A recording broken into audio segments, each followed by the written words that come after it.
Hello friends, welcome to learning sessions. And आज के इस वीडियो में हम बात करने वाले हैं स्टैंडर्ड कोस्टिंग के बारे में। तो स्टैंडर्ड कोस्टिंग के बारे में ऑलरेडी आपको ओवरव्यू मैं लास्ट वीडियोस में दे चुका था। एंड फर्दर आप कॉस्टिंग के बारे में जानते हैं, कॉस्ट अकाउंटेंसी के बारे में जानते हैं, एंड ऑलरेडी सब बेसिक कंसेप्ट्स के बारे में हम बात कर चुके हैं। तो इन डिटेल यहाँ पर स्टैंडर्ड कोस्टिंग के बारे में बात करने वाले हैं। So do watch this video and further अगर आपने हमारी पिछली वीडियोस को गो थ्रू नहीं किया है so do subscribe right now, bell notification icon को क्लिक कर देना एंड हमारे चैनल में जाकर के आपको वो वीडियोस मिल जाएंगे। एंड साथ के साथ एएफएम का फुल कोर्स भी अवेलेबल है जिसमें आपको full course videos, chapter wise previous questions, mock test, mega mock test, सब चीजें मिल जाती हैं। So you can simply go through the same and आपको इसके साथ ही पीडीएफ्स का फ्री एक्सेस मिल जाता है अगर आप सिंपली साइन अप कर लेते हैं हमारी वेबसाइट के ऊपर, दैट इज jaiib.learningsessions.in के ऊपर।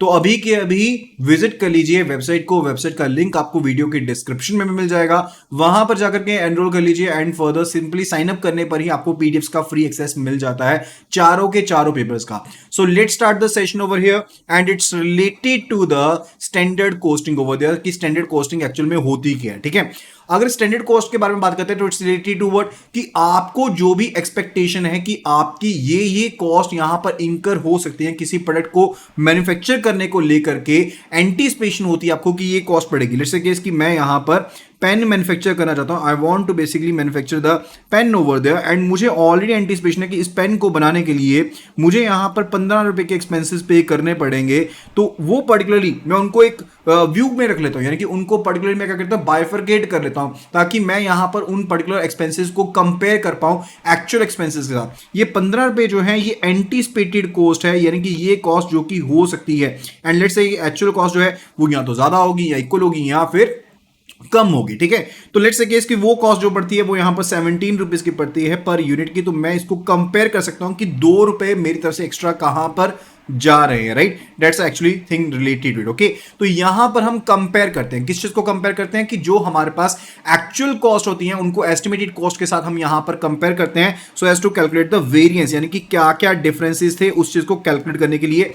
अब मैनेजमेंट को इसका बेनिफिट ये मिलता है कि जो भी इनएफिशिएंसीज थी, जो भी वेस्टेजेस थी, हम उनको रिमूव कर सकते हैं, इनएफिशिएंसीज को रिमूव कर सकते हैं and definitely we can get a better idea and हम अपनी एफिशिएंसी को ऑप्टिमम वे में इस्तेमाल यहां पर कर सकते हैं। सो मेन एडवांटेजेस क्या रहते हैं? सबसे पहली चीज है कि ये सबसे ज्यादा सिंपल टेक्निक है वेरिएंस को निकालने के लिए, यानी कि डिफरेंस को निकालने के लिए कि एक्चुअल कॉस्ट कितनी है, एस्टिमेटेड कॉस्ट कितनी है, उस बीच में डिफरेंस को निकालना है, उसके लिए काफी ज्यादा सिंपल टेक्निक है एंड आप इससे अपनी इनएफिशिएंसीज को, वेस्टेजेस को रिमूव कर सकते हो बिकॉज मैनेजमेंट को पता लग जाता है कि कहां पर दिक्कत थी, कौन से प्रोसेस में आपकी एक्स्ट्रा कॉस्ट जा रही है। तो आप अपनी इनएफिशिएंसी को रिमूव कर सकते हो, वेस्टेजेस को रिमूव कर सकते हो, आप अपने स्टाफ से ज्यादा एफिशिएंट वे में काम करवा सकते हो बिकॉज ऑलरेडी आपने पर्टिकुलरली स्टैंडर्ड सेट कर रखे हैं। जैसे मैंने स्टैंडर्ड सेट कर लिया कि मैंने 15 रुपए खर्च करने हैं इस पेन को बनाने के लिए, तो मैं अपनी एफिशिएंसी को ज्यादा बेटर वे में बना सकता हूं कि कॉस्ट जो है वो 15 रुपए से ऊपर नहीं जाएगी। ठीक है, अब मैं यहां पर इसके साथ ही जो भी गुड्स एंड सर्विसेज प्रोवाइड कर रहा हूं उनकी रिलेटेड कॉस्ट को भी यहां पर अच्छे से गो थ्रू कर सकता हूं कि इनकी प्राइसिंग किस तरह से सेट करनी है एंड ये काफी ज्यादा इंपॉर्टेंट रोल प्ले करती है जब आपको ऑलरेडी पता हो कि आपकी कॉस्ट क्या पड़ने वाली है, उसके अकॉर्डिंगली आप यहां पर प्राइसेस को सेट कर सकते हो। एंड फर्दर अगर मेरे प्राइसेस जो होंगे वो एक्चुअल कॉस्ट के हिसाब से होंगे। अब देखिए मार्केट में ये पेन जो है, लेट्स टेक एग्जांपल कि मार्केट में ये जो पेन है वो यहां पर बिक रहा है 17 रुपीज में। ठीक है, 17 रुपए में बिक रहा है, 15 रुपए की कॉस्ट पड़ रही है। ठीक है, अब मुझे यहां पर एक स्टैंडर्ड मिल गया। क्या मिल गया? एक स्टैंडर्ड मिल गया, एक तरह से एक बेंचमार्क मिल गया कि जो मेरी कॉस्ट है वो यहां पर ओवरऑल करते हुए मेरे प्रॉफिट मार्जिन के साथ वो मैक्सिमम 17 रुपीज हो सकते हैं, उससे ज्यादा नहीं हो सकती है। क्योंकि अगर मैं सिर्फ और सिर्फ एक्चुअल कॉस्ट को फॉलो करता हूं एंड मार्केट एनालिसिस को फॉलो नहीं करता, मान लीजिए कि मेरी इन हाउस कॉस्ट बनाने की कितनी आ गई, लेट्स से केस कि ये बन गई 16 रुपीज की बन गई। ठीक है, तो अल्टीमेटली मेरा तो प्रॉफिट मार्जिन कम हो गया, तो मुझे ये मार्केट का कंपैरिजन तो करना ही पड़ेगा एंड वो किसके थ्रू मिलता है? मुझे यहां पर स्टैंडर्ड कॉस्टिंग के थ्रू एक्चुअल कंपैरिजन मिल जाता है कि मैं कितने डिफरेंस तक आगे जा सकता हूं कि मुझे यहां पर इस प्राइस को अचीव करना ही करना है। So that's the main beauty of the standard costing over there, right? And further इसमें आप अपनी अथॉरिटी को, रिस्पॉन्सिबिलिटी को डेलीगेट कर सकते हो कि आपकी रिस्पॉन्सिबिलिटी है कि आपने सिंपली इतने प्राइसेस तक ही इन चीजों को अचीव करना है। तो वो भी चीज काफी ज्यादा सिंपल एंड अचीवेबल हो जाती है in case of the standard costing over there. अब टाइप्स ऑफ स्टैंडर्ड की बात करते हैं तो स्टैंडर्ड्स होते हैं वो किनके साथ रिलेटेड होते हैं? जैसे आपके बेसिक स्टैंडर्ड्स होंगे या फिर आपके आइडियल स्टैंडर्ड्स होंगे या करेंटली अटेनेबल स्टैंडर्ड्स होंगे। ठीक है, एंड स्टैंडर्ड्स जो हैं वो यहां पर रियलिस्टिक होने चाहिए। रियलिस्टिक कहने का मतलब है कि ऐसी चीज जो कि अचीवेबल है। लेट्स से कि इसकी पर्सन ए यहां पर एक पर्टिकुलर डिपार्टमेंट में काम कर रहे हैं। लेट्स से कि इसकी वो कौन से डिपार्टमेंट में काम कर रहे हैं, he is working in the credit department over there, ठीक है। एंड अगर हिस्टोरिकल वे में देखें तो यहां पर उन्होंने पर ईयर जो सैंक्शन थे वो यहां पर ₹2 करोड़ के लोन जो थे मैक्सिमम उनकी ब्रांच के द्वारा सैंक्शन किए गए थे पिछले सालों में। अब यहां पर कोई नए जोनल मैनेजर आते हैं एंड वो उनको कहते हैं कि आपने 12 करोड़ का लोन अचीव करना है। तो क्या ये अचीवेबल है, क्या ये रियलिस्टिक है? No, this is not realistic. तो जो भी हम यहां पर चीजें सेट करते हैं वो रियलिस्टिक होनी चाहिए, जो कि अचीव की जा सकती हैं। अगर स्टैंडर्ड्स होंगे वो अनरियलिस्टिक होते हैं, अगर जो स्टैंडर्ड्स हैं वो अनरियलिस्टिक हो जाएंगे तो आपके जो वर्कर्स हैं वो मोटिवेट होने की जगह पर डीमोटिवेट हो जाएंगे, बिकॉज उनको लगेगा कि ये तो चीज अचीव हो ही नहीं सकती है एंड फर्दर वो अपनी कोशिश ही नहीं करेंगे स्टैंडर्ड्स को अचीव करने के लिए। तो टाइप्स ऑफ स्टैंडर्ड के बारे में आपको बताया कि 3 तरह के स्टैंडर्ड्स आपके पास होते हैं। कौन कौन से हैं? We are having the basic standards, we are having the ideal standards, we are having the currently attainable standards over there. अब स्टैंडर्ड्स जो कि काफी लंबे टाइम के हिसाब से आपने बनाए हैं, यानी कि आपने कौन सी अप्रोच का यूज किया? आपने होलिस्टिक अप्रोच का इस्तेमाल किया है, जहां पर ओवर द टाइम पीरियड यानी कि लंबे समय को ध्यान में रखते हुए आपने स्टैंडर्ड्स को बनाया है। तो आप लंबे टाइम पर आप कंपेयर कर सकते हो कि actual cost over the same standard over there कितनी पड़ी थी, आज की में कितनी बढ़ रही हैं। लेकिन ये स्टैंडर्ड जो होते हैं वो काफी ज्यादा हेल्पफुल नहीं होते। क्यों?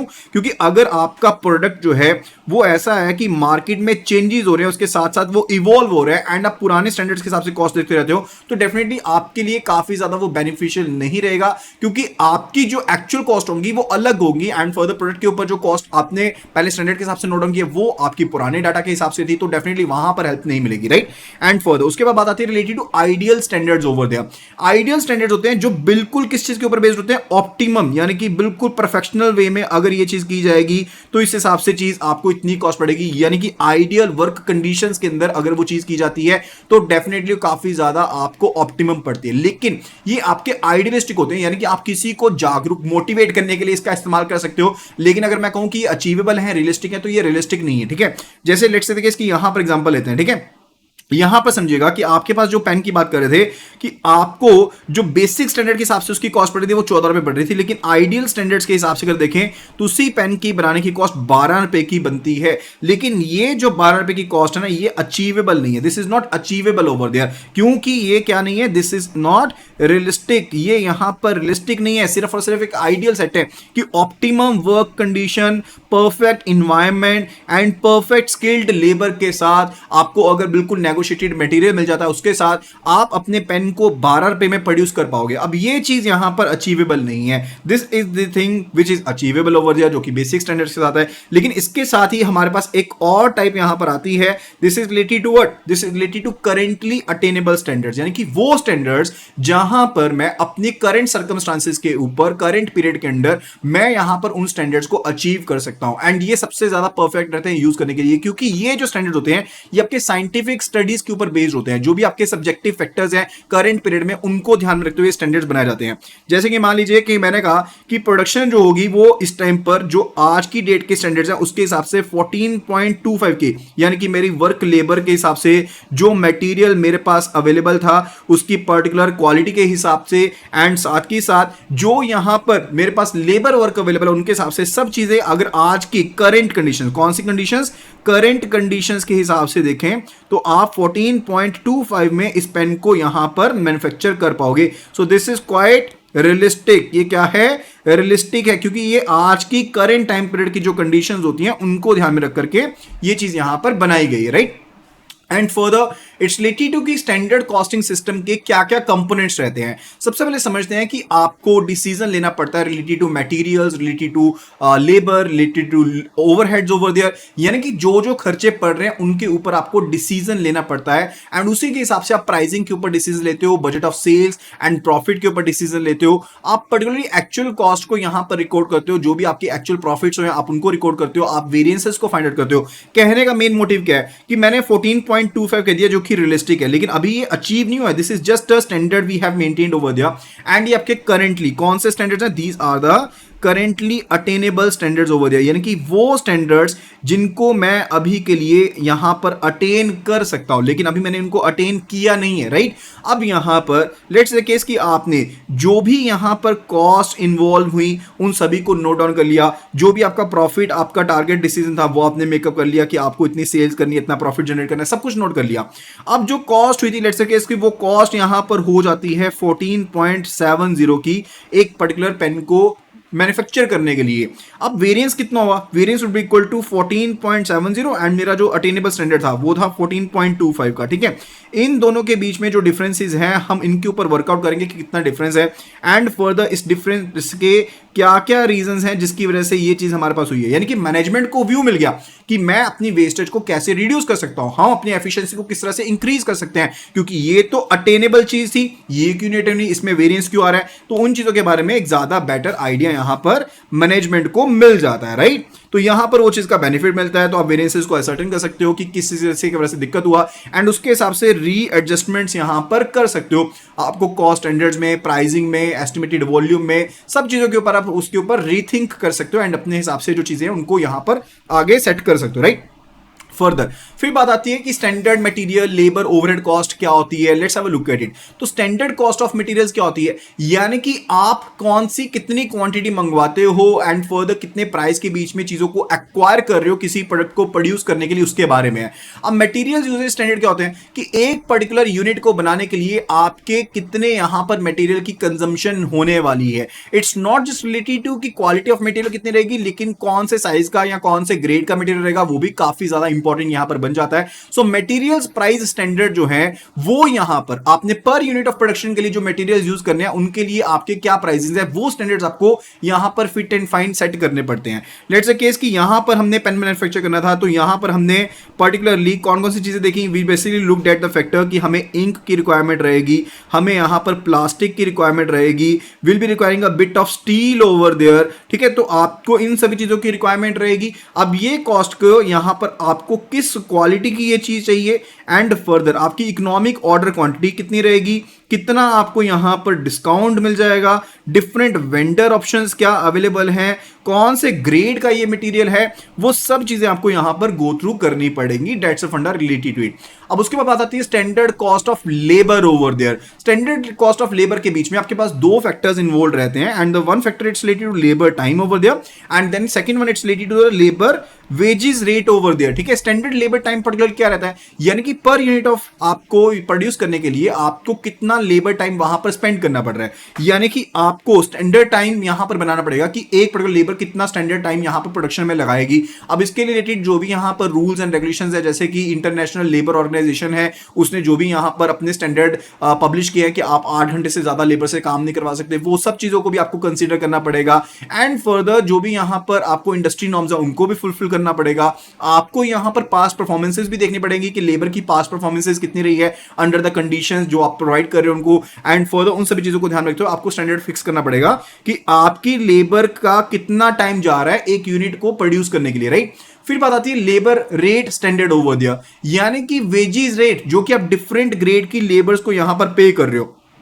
आपके पास जो लेबर है, लेट्स से केस की you are having the skilled labour with you, you are having the semi skilled labour with you and further हो सकता है कि आपके पास अनस्किल्ड लेबर भी हो, ठीक है। तो वेजेस रेट भी इनके डिफरेंट होंगे। जैसे लेट्स से केस की इनकी 900 रुपीज पर डे के हिसाब से है, इनकी 700 रुपीज पर डे के हिसाब से है, इनकी 500 रुपीज पर डे के हिसाब से वेजेस है। तो आपके कितने वेजेस आप यहां पर पे कर रहे हो, ये भी चीज यहां पर आपको different rules regulations and laws के हिसाब से देखते हुए आपको यहां पर सेट करनी पड़ेगी, एक स्टैंडर्ड बनाना पड़ेगा कि आप पर यूनिट ऑफ प्रोडक्शन के लिए एवरेज कितना लेबर वेजेस जो है वो यहां पर पे कर रहे हो, ठीक है। तो उसके बारे में है, राइट। तो यहां पर लेबर के स्टैंडर्ड के केस में दो चीजें थी, one it was related to labour time and the other one it was related to the wage rates over there. फिर बात आती है standard overhead cost over there. Standard overhead cost होती है वो बेसिकली आपकी ओवरहेड, यानी कि जो आपका ओवरऑल अलग से खर्चा हो रहा है, तो डायरेक्ट एक्सपेंसेस हो गए, डायरेक्ट आपके मटेरियल एक्सपेंसेस हो गए, डायरेक्ट लेबर एक्सपेंसेस हो गए, वो सब चीजें होगी। इसके अलावा आपकी ओवरहेड कॉस्ट होती है, जो ओवरहेड कॉस्ट होती है वो पर्टिकुलरली आपकी वेरिएबल कॉस्ट भी हो सकती सकती है, जो कि प्रोडक्शन लेवल के साथ साथ चेंज होगी, यानी कि जितना यहां पर प्रोडक्शन का वॉल्यूम मैं इंक्रीज करूंगा उसके हिसाब से जो ओवरहेड कॉस्ट है वो यहां पर वेरी करेगी। एक तो वो हो गया, वो आपकी कौन सी होगी, that is a variable overhead cost over there, ठीक है, वो आपकी वेरिएबल ओवरहेड कॉस्ट होगी। दूसरी आपकी हो जाएगी fixed overhead cost over there. अब फिक्स्ड ओवरहेड कॉस्ट क्या होती है, जो पर्टिकुलर की वॉल्यूम ऑफ प्रोडक्शन के ऊपर डिपेंडेंट नहीं है, लेकिन अगर वो इंकर होती है वो पर्टिकुलर ओवर टाइम पीरियड यहां पर इंकर होगी, इरिस्पेक्टिव ऑफ कि इतने आप प्रोडक्शन कर रहे हो, कितनी प्रोडक्शन में वेरिएंस लेकर कर रहे हो, उसके ऊपर डिपेंड नहीं करती है। तो आपको यहां पर ओवरहेड कॉस्ट होती है उसको यहां पर असर्टन करना पड़ेगा कि आपके सर्विस डिपार्टमेंट्स में आपकी एक्टिविटी ऑफ प्रोडक्शन के हिसाब से ओवरहेड कॉस्ट कितनी पड़ती है, उसके हिसाब से आपको स्टैंडर्ड्स फिक्स करने पड़ेंगे, ठीक है। तो तीन तरह के स्टैंडर्ड्स हमने देखे यहां पर, standard overhead cost over there, आपका स्टैंडर्ड कॉस्ट ऑफ लेबर था, and further it was related to standard cost of materials over there, right. Further इसके बाद बात आती है related to preparing the sales and profit budget over दिया। अब जब हमने कॉस्ट स्टैंडर्ड्स को फिक्स कर लिया है तो मुझे यहां पर कॉस्टिंग सिस्टम को भी यहां पर स्टैंडर्डाइज करना पड़ेगा। इसके लिए पर्टिकुलरली हमें सेल्स प्राइस को फिक्स करना पड़ेगा। अब मुझे पता लग गया कि मेरी कॉस्ट ऑफ प्रोडक्शन इतनी है, एंड फर्दर प्राइसेस ऑफ कंपीटिटर्स को चेक कर लेंगे, कंज्यूमर प्रेफरेंस किसके हिसाब से होती है उसको चेक कर लेंगे, एंड फर्दर उसके हिसाब से मैं सेल्स प्राइसेस को अपने फिक्स कर लूंगा कि मैं इतने प्राइस में यहां पर सेल कर सकता हूं। लेट्स से केस कि हमने यहां पर देख लिया, हमने स्टैंडर्ड जो यहां पर था हमारा फिक्स हुआ था 14.25 पर, लेकिन हमारी जो प्रोडक्शन हुई पाई है वो हुई है 14.70 के ऊपर। मेरा जो कंपटीटर है वो यहां पर सेम पेन को सेल कर रहा है 18 रुपीज में, एक सेल कर रहा है 19 रुपीज में। कस्टमर की प्रेफरेंसेस है कि वो यहां पर 18 रुपीज वाले को ज्यादा बाय कर रहे हैं, तो मुझे अपने प्रोडक्ट की प्राइसिंग उसी के हिसाब से देखते हुए यहां पर सेट करनी पड़ेगी। That's related to sale pricing मुझे यहां पर सेट करनी पड़ेगी। अब यहां पर मुझे सेल्स के, कॉस्ट के, प्रॉफिट के एस्टिमेट्स देखने पड़ेंगे, जो पर्टिकुलरली मैनेजमेंट जो है वो रिव्यू करती रहेगी एक्चुअल परफॉर्मेंस कैसे हो रही है, एंड फर्दर उसको बजटेड वन के साथ क्या करेंगी, कंपेयर करेंगी। अब उसके बाद आता है वेरिएंस एनालिसिस। वेरिएंस एनालिसिस का मतलब होता है कि जो जो स्टैंडर्ड्स हमने फिट किए, चाहे हमने मटेरियल से रिलेटेड जो स्टैंडर्ड्स है वो यहां पर सेट किए, चाहे हमने ओवरहेड कॉस्ट से रिलेटेड जो स्टैंडर्ड्स है वो सेट किए, चाहे हमने जो वेजेस यानी कि लेबर के साथ रिलेटेड जो यहां पर एक्सपेंसेस थे उनको यहां पर स्टैंडर्डाइज कर दिया। अब स्टैंडर्डाइज करने की बात होगी, उसके बाद हमने कॉस्ट को भी सेट कर लिया, हमने प्राइस को भी सेट कर लिया, हमने प्रॉफिट को भी सेट कर लिया, एंड सेल्स के भी यहां पर जो पर्टिकुलर हमारे एस्टिमेट्स उनको सेट कर लिया। अब ये तो एस्टिमेशंस हो गए, ये तो हमारे क्या हो गए, स्टैंडर्ड्स हो गए कि हाँ भाई इसके हिसाब से ये चीजें होनी चाहिए। अब बात आती है किसकी, एक्चुअल डाटा की, यानी कि जब हम मार्केट में एक्चुअली काम कर रहे हैं उस टाइम पर हमारे पास क्या डाटा है, ठीक है। अब ये एक्चुअल डाटा आ गया। अब ये एक्चुअल डाटा के हिसाब से हमने चीजों को क्या किया, कैलकुलेट किया, एंड मान लीजिए वो फिगर्स हमारे पास नोट डाउन होगी। अब उसके बाद हम कैलकुलेट करेंगे डिफरेंसेस। डिफरेंसेस यहां पर वर्ड यूज कर रहा हूं, वैसे हम किसको क्या कहते हैं, we say it to be the variance, यानी कि आपके पास वेरिएंस यानी कि आपके पास डिफरेंसेस क्या क्या देखने को मिल रहे हैं। अब इन डिफरेंसेस को हमें आगे कॉट करना पड़ेगा, प्रॉपर रिपोर्टिंग करनी पड़ेगी मैनेजमेंट को, ताकि वो इसके ऊपर क्या कर पाए, रीथिंक कर पाए, एंड उसके हिसाब से जो भी यहां पर डिसीजंस है वो यहां पर लिए जा सके, राइट। तो यहां पर बात आती है रिलेटेड टू वेरिएंस एनालिसिस के बारे में, and for the based on the cost element हम इनको तीन पार्ट्स में डिवाइड कर सकते हैं। कौन से तीन पार्ट्स है, one we are having the material cost over there, other one we are having the labour cost variance over there, third one it's related to the overhead cost variance over there. यानी कि तीन जो चीजें हमने count की थी ऊपर standard set किए थे उन्हीं से रिलेटेड वेरिएंस यहां पर है, तो आपको टाइप्स को याद करने में डिफिकल्टी यहां पर नहीं हो चाहिए। अब सबसे पहले हम बात करते हैं मटेरियल कॉस्ट वेरिएंस के बारे में। अब मटेरियल कॉस्ट वेरिएंस होती है वो दो चीजों के ऊपर डिपेंडेंट होती है। One it's related to the quantity, कि आपने कितनी ऑर्डर क्वांटिटी है, कितनी ऑर्डर क्वांटिटी कंज्यूम कर रहे हो, and for the price of the material being consumed over there, उसके ऊपर यहां पर डिपेंड करती है, राइट। तो वेरिएंस जो होती है वो दो फैक्टर से आती है, material price variance. Material price variance का मतलब है कि आपने स्टैंडर्ड कॉस्ट देख ली थी रिलेटेड टू प्रिवेलिंग टाइम, यानी कि जब आप यहां पर एस्टिमेट प्रोड्यूस कर रहे थे उसके टाइम पर उस मटेरियल को एक्वायर करने के लिए जिसको आपने कंज्यूम करना है उसका प्राइस क्या है, एंड फर्दर ये जो आप एंटीसिपेशन लेते हो ये फ्यूचर टाइम के लिए होते हैं। लेट्स से इसके प्रोडक्शन जो है वो हमने 1 लाख पीसेस की प्रोडक्शन करनी है। अब उसके लिए आज की डेट में मैंने ये एस्टिमेट लिया कि हाँ एस्टिमेटेड इसकी क्वांटिटी का जो प्राइस होगा 14.25 होगा, ठीक है। लेकिन जब ओवर द टाइम पीरियड की बात करें तो हो सकता है कि जो कॉस्ट है वो यहां पर इंक्रीज हो जाए, तो उसकी वजह से वेरिएंस यहां पर हो सकता है। पॉसिबल कॉजेस क्या हो सकते हैं, क्योंकि हो सकता है कि मार्केट प्राइसेस यहां पर इंक्रीज हो गए हो, या फिर हो सकता है कि आपका जो परचेज डिपार्टमेंट है उसने जब परचेजिंग की हो तो उन्होंने यहां पर डिस्काउंट वगैरह लेने की बात ही ना करी हो कि हमें डिस्काउंट भी साथ में चाहिए। ये पहला रीजन हो सकता है। दूसरा जो कारण है हमारे पास यहां पर वेरियंस का, मटेरियल वेरियंस का, that's related to material usage variance. यानी कि हमने ये सोचा था कि यूनिट ऑफ यहां पर प्रोडक्ट को मैन्युफैक्चर करने में लेट्स से इसकी 10 ग्राम प्लास्टिक लगेगा, लेकिन एक्चुअल जो कंजम्पशन हुई है वो 13 ग्राम प्लास्टिक की हुई है। अब यहां पर रीजन हो सकता है कि आपकी इनएफिशिएंट लेबर हो या कोई भी रीजन हो सकते हैं, यानी कि जितना मटेरियल आपने यूज करना था आपने उतना मटेरियल यूज नहीं किया, आपने ज्यादा मटेरियल यूज किया। आपकी इंफीरियर क्वालिटी ऑफ प्रोडक्ट यानी कि रॉ मटेरियल हो सकता है कि घटिया क्वालिटी का हो, या वेस्टेज हो सकता है ज्यादा हो रही हो, या फिर अपने जो स्टैंडर्ड प्रोडक्शन के आपके होने चाहिए, ठीक है, प्रोसीजर फॉलो चाहिए, आपने उनको फॉलो ना किया हो, या फिर हो सकता है कि फिनिश गुड्स की क्वालिटी जो है वो जो आपने सोचा था कि स्टैंडर्ड कॉस्टिंग के टाइम पर ऐसी क्वालिटी होगी वो क्वालिटी आपकी ना मिल रही हो, उसकी वजह से आपकी जो यहां पर पर्टिकुलर आपका रॉ मटेरियल है आप ज्यादा कंज्यूम यहां पर कर रहे हो। ये चीजें यहां पर हो सकती है, राइट। सेकंड जो आता है variance, that's related to labour cost variance over there. Labour cost variance में भी हमारे पास दो पहलू हैं मेन, यानी कि टोटल कॉस्ट ऑफ लेबर जो होती है वो दो चीजों के ऊपर डिपेंड करती है। पहला होता है लेबर रेट, यानी कि जो लेबर रेट मैंने सोचे थे, जैसे यहां पर मैंने आपको बताया ना कि बेसिकली थॉट की लेबर जो होगी उसकी कॉस्ट जो है वो यहां पर 900 700 या 500 पड़ रही है। हो सकता है कि यहां पर ये बंदे ने बोला हो कि मैं तो भाई 950 से नीचे काम नहीं करूंगा, इसने बोला कि मैं तो 800 से नीचे काम नहीं करूंगा, इसने बोला कि मैं 650 से नीचे काम नहीं करूंगा, तो उसकी वजह से भी यहां पर क्या हो सकती है, वेरिएंस यहां पर हो सकती है। लेबर रेट जितना आपने कहा उतना रेट ना मिला हो सकता है कि न्यू वेज अग्रीमेंट सेटलमेंट हुआ, यानी कि ज्यादातर क्या होता है बड़ी कंपनीज में लेबर यूनियंस होती हैं। अब लेबर यूनियंस बेसिकली क्या होती हैं, एक पर्टिकुलरली मिडल मैन की तरह काम करती है मैनेजमेंट के बीच में एंड वर्कर्स के बीच में। अब लेबर यूनियंस ने अपना एक नया यहां पर वेज सेटलमेंट कर लिया हो मैनेजमेंट के साथ कि देखिए मिनिमम हम तो इतनी वेजेस लेंगे, इससे नीचे काम नहीं हो पाएगा, उसकी वजह से हो सकता है कि कॉस्ट इंक्रीज हो गई हो, या फिर हो सकता है कि जो आपने एस्टिमेशंस लिए थे स्किल्ड एंड सेमी स्किल्ड का या अनस्किल्ड लेबर का मिक्स का जो आपने एस्टिमेट लिया था वो आपने एस्टिमेट ही गलत ले लिया हो, उसकी वजह से भी यहां पर इश्यूज आपको देखने को मिल सकते हैं। एंड सेकंड होता है लेबर टाइम, यानी कि जो लेबर एफिशिएंसी है उसका वेरिएंस हो सकता है, यानी कि आपने सोचा था एक यूनिट को बनाने के लिए 45 मिनट्स लगेंगे, यू थॉट कि 45 मिनट्स लगेंगे, लेकिन एक्चुअल में यहां पर एक यूनिट को प्रोडक्शन करने के लिए 52 मिनट्स लगे हैं। तो यहां पर ये वेरिएंस कितना हो गया, 7 मिनट्स का वेरिएंस हो गया। अब इसके कारण क्या हो सकते हैं, हो सकता है कि आपने रॉ मटेरियल जो यूज किया हो वो घटिया क्वालिटी का हो सकता है कि स्टैंडर्ड प्रोसीजर जो है उनको फॉलो ना किया गया हो सकता है कि प्रोडक्शन प्रोसेस में चेंजेस हो गए हो, यानी कि पहले प्रोडक्शन प्रोसेस जो आपने एस्टिमेट लिया था वो पुराने टूल्स के हिसाब से लेना था, लेकिन अब नए टूल्स के हिसाब से वेरिएंस आ गया उसमें। हो सकता है कि आपने जो स्किल नापा था वो स्किल एक्चुअल में उस पर्सन में ना हो, जिसकी वजह से टाइम लगा।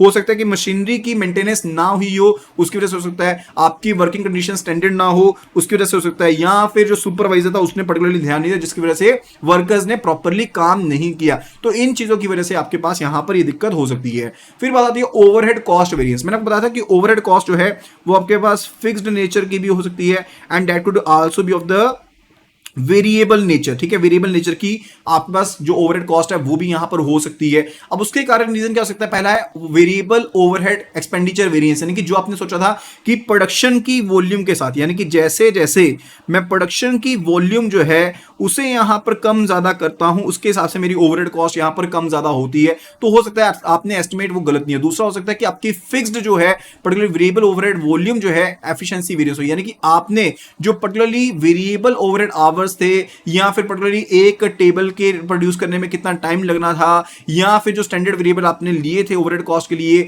वो पर्टिकुलरली दिक्कत हो, उसमें बजट में एस्टिमेट्स में दिक्कत हो, उसकी वजह से variable overhead volume efficiency variance हो सकता है। तो पहला था हमारा एक्सपेंडिचर, यानी कि जो पैसा हम लगा रहे हैं उसके ऊपर, एंड दूसरा था कि जो वेरिएबल हम एक्सपेंडिचर कर रहे हैं जो उसकी वॉल्यूम है उसमें वेरिएंस हो सकता है। तो आपके ओवरहेड कॉस्ट वेरिएंस में, ओवरहेड कॉस्ट वेरिएंस में क्या क्या फैक्टर रहेंगे, वेरिएबल वाले में दो फैक्टर रहेंगे। पहला रहेगा related to the volume over there, पहला रहेगा एक्सपेंडिचर, यानी कि जो आपने एक्सपेंडिचर किया उसमें वेरिएशन हो सकती है। दूसरा हो सकता है कि जो वॉल्यूम आपने कंज्यूम करी हो उसमें आपकी जो वेरिएशन है वो यहां पर हो सकती है। तो ये चीज यहां पर हो सकती है। Further second one it's related to fixed overhead expenditure variance over there, यानी कि जो फिक्स एक्सपेंडिचर हो रहे थे वो तो आपके सेम रहने थे, चाहे आपकी आउटपुट चेंज हो चाहे ना हो, आपके over a certain time period अगर आपके जो फिक्स्ड एक्सपेंडिचर ओवरहेड है वो जितने हैं वो उतने ही रहेंगे, आपने उनका एस्टिमेट लिया, right.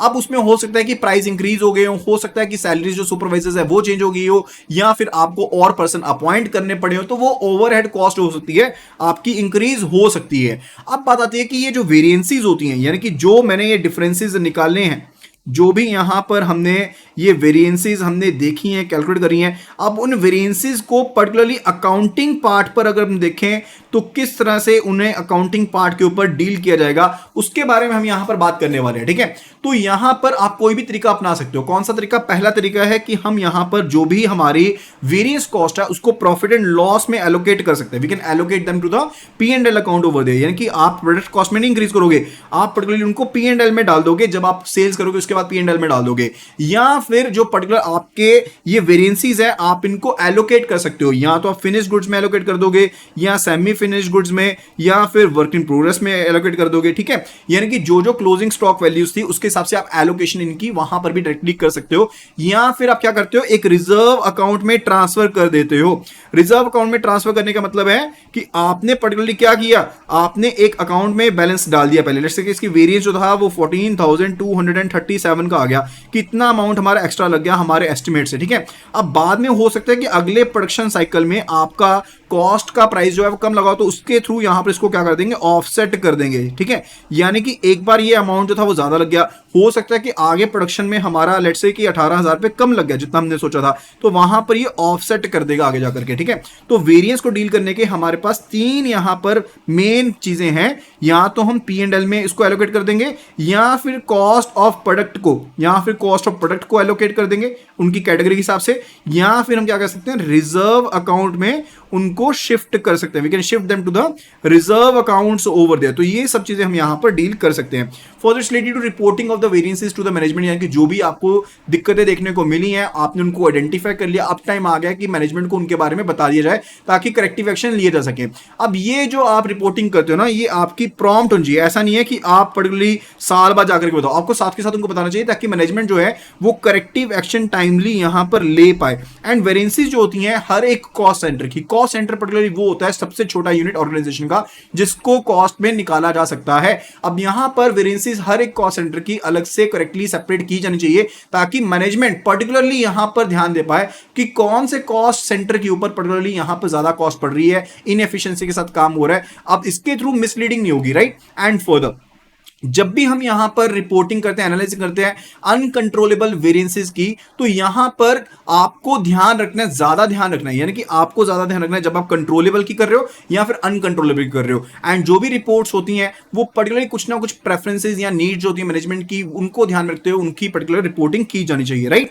So this was actual all about this particular video. I hope कि आपको यहां पर ये वीडियो पसंद आई होगी। अगर आपको वीडियो पसंद आई है, if you found it useful over there, तो वीडियो को फटाफट से रेट कर दीजिए आउट ऑफ 10। ये वीडियो टोटली फ्री थी, तो वीडियो को फटाफट से लाइक एंड शेयर कर दीजिए if you found it fruitful over there. And साथ के साथ एज आई टोल्ड यू कि पीडीएफ 4 के 4 एग्जाम्स की पीडीएफ फुल ऑफ कॉस्ट आपको यहां पर फ्री मिलने वाली है। So these all PDF will be free for all the 4 papers. Simply आपको वेबसाइट के ऊपर विजिट करना है, दैट इज JAIIB.learningsessions.in। तो आपको JAIIB.learningsessions.in को यहां पर विजिट कर लेना है। सिंपली यहां पर साइन अप कर लेंगे, एंड साइन अप करने के बाद तुरंत आप अगर पीडीएफ सेक्शन में जाते हैं तो वहां पर चारों पेपर्स की पीडीएफ को वहां पर एक्सेस कर सकते हैं। सो डू हरी अप, फटाफट से यहां पर विजिट कर लीजिए वेबसाइट को, वहां पर जाकर के एनरोल कर लीजिए हमारे कोर्सेज में इफ यू वांट टू।